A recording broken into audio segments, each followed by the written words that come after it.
até a porta da habitação para adorá-la. A grande caravana persa reuniu seus tesouros e, quando tudo estava seguro, também se pôs em marcha. Mas o chefe, bem além, coçava a cabeça e murmurava para si mesmo: um grande tesouro, maior do que tudo, sei. Que pode ser? E afinal é apenas uma criança. E se é uma criança, então onde está o tesouro? Os 3 reis magos cavalgaram orgulhosamente. Atravessaram as grandes dunas, pisando em terreno arenoso e difícil, até que atingiram a longa cordilheira de rochas graníticas vermelhas. Depois vieram os macios campos de pastagem, onde as correntes de água fresca brilhavam à luz do sol. Elevando-se ao cimo do planalto, eles foram saudados por uma brisa fresca que pareceu apressar seus passos. Depois que 4 noites frias se haviam esgotado, eles chegaram à pequena vila de que, apenas há um mês, tinham partido para sua misteriosa jornada. O que se tinha passado desde então? Quanta coisa tinha acontecido! Quanto tinha sido mudado! Os cães das ruas enlameadas haviam latido para eles quando se preparavam para a jornada. Os miseráveis animais sarnosos tinham arreganhado os dentes e mordido. Mas agora que eles voltavam, depois de uma longa viagem através de tantas terras, os cães dormiam quietos e nenhum ergueu a cabeça para latir. Mesmo aqui em solo familiar, eles não se detiveram, apressando-se em direção a um pequeno bosque pouco distante da vila. Ao lado de uma corrente margeada por colunas de ciprestes, altas tamareiras e tufos de louros, entre abelhas e flores, havia rochas. E diante de uma abertura cavada nas rochas sentava-se Simão, o oráculo. Sua pele estava queimada como couro curtido das Índias e seus olhos se tinham amiudado de contar as estrelas. A seu lado havia um jarro de argila cheia d'água. Possuía pouco ou nada e não desejava coisa alguma.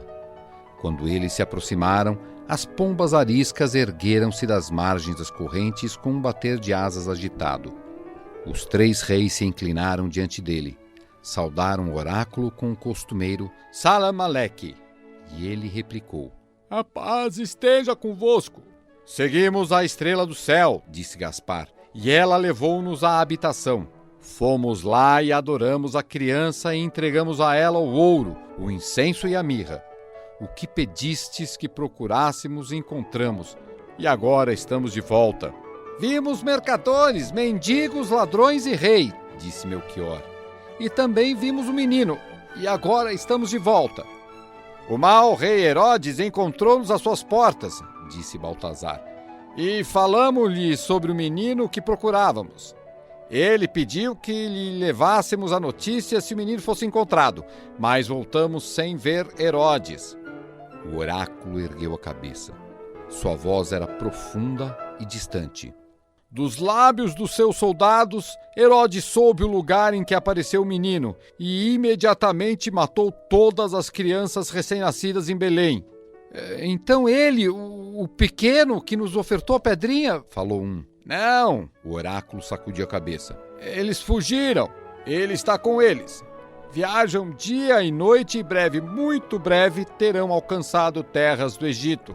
Esta é a verdade? Indagou Melquior. A verdade. As estrelas do céu só contam a verdade, e a verdade ultrapassa nuvens e tempestades. Quando ouviram que ele estava realmente seguro, os magos ajoelharam-se e deram graças a Deus. E a pedrinha que ele vos deu com as próprias mãos, tem dela convosco? Não, eu confesso, exclamou Gaspar. Não parecia nada. Não era mais do que uma pedra sem significação nenhuma. Durante vários dias transportei-a no meu cinto, e então, numa noite em que passamos por um grande buraco do deserto, um poço seco, atiramo-la dentro dele. Subitamente, o buraco se encheu de chamas, e a luz brilhante das chamas iluminou o deserto tão longe quanto a vista podia alcançar. Percebemos então que a pedra tinha algum significado oculto e lamentamos tê-la tirado fora. O significado é simples, falou o oráculo.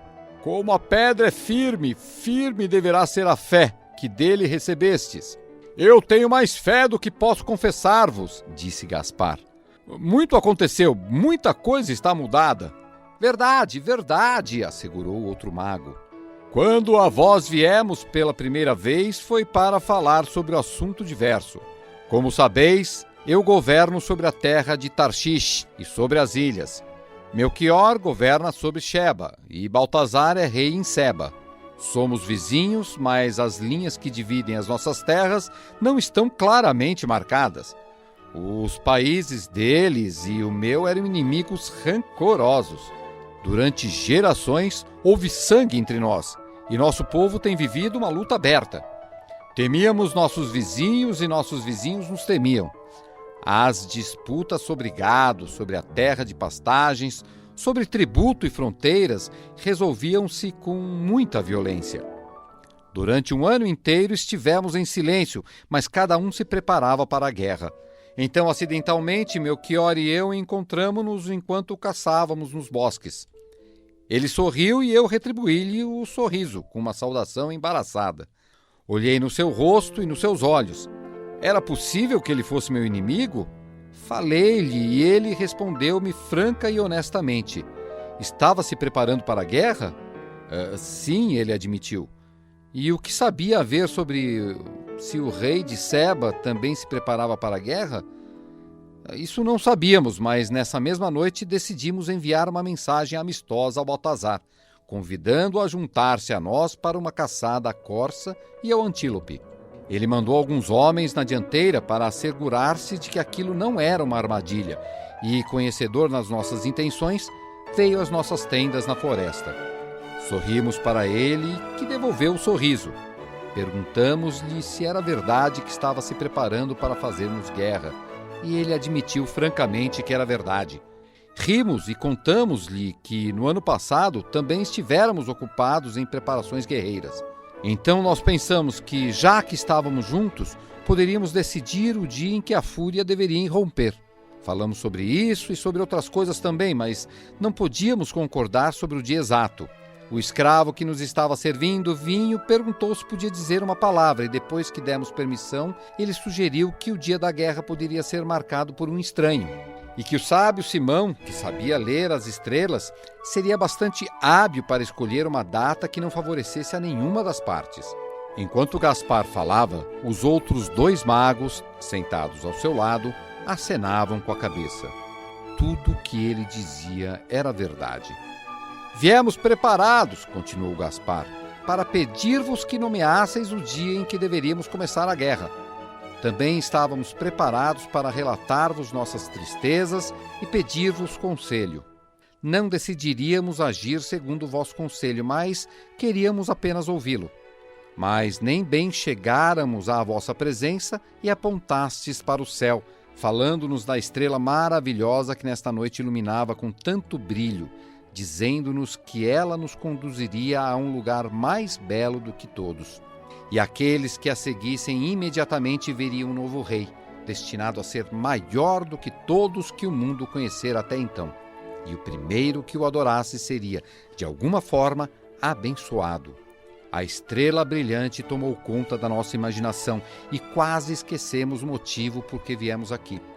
Esquecemos o gado e as terras de pastagens, esquecemos a estrela. E agora estamos de volta.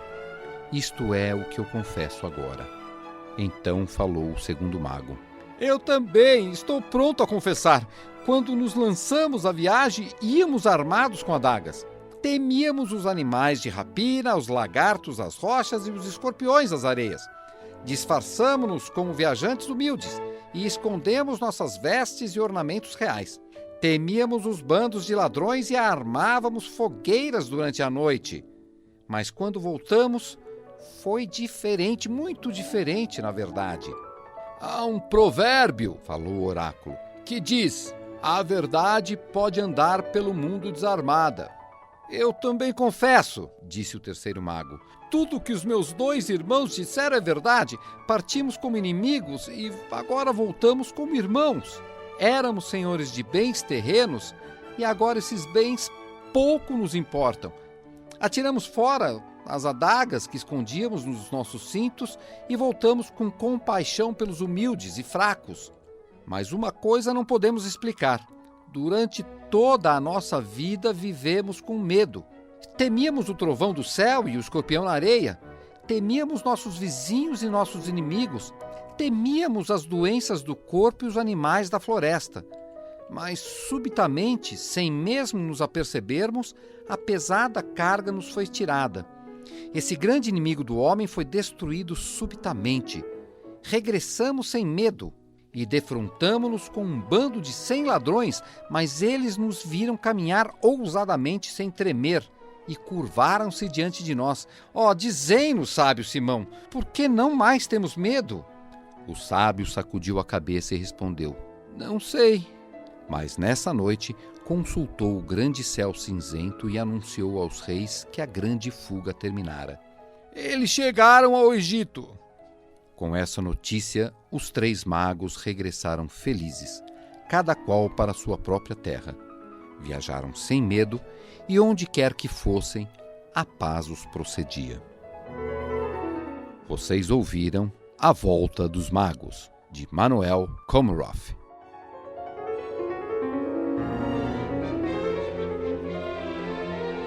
Os melhores contos. Apresentação e narração: Agnello Fedel. Edição: Paulo Henrique de Oliveira.